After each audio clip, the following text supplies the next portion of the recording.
وسخر لكم الشمس والقمر دائبين وسخر لكم الليل والنهار 33 અને તેણે સૂરજ અને ચાંદને કે જે બંને ફરતા રહે છે તમારા માટે પેદા કર્યા અને તેણે રાત તથા દિવસને પણ તમારા તાબે બનાવ્યા.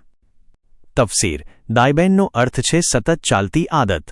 કેટલાક મુફસ્સિરો મુજબ તેનો અર્થ હંમેશા ગતિમાં રહેવું પણ થાય છે, જેમ કે કુરાનમાં છે કે દરેક વસ્તુ પોતાના માર્ગમાં હરકતમાં રહે છે. હા, સૂર્ય એક મોટું પાવરહાઉસ છે જે સતત કામ કરે છે.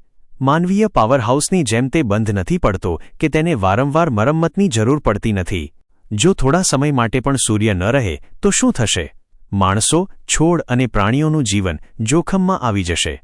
અણગણિત જીવાણુઓ ફેલાઈ જશે, ગરમીનો અભાવ રહેશે અને દુનિયા મોટી મુશ્કેલીમાં પડી જશે.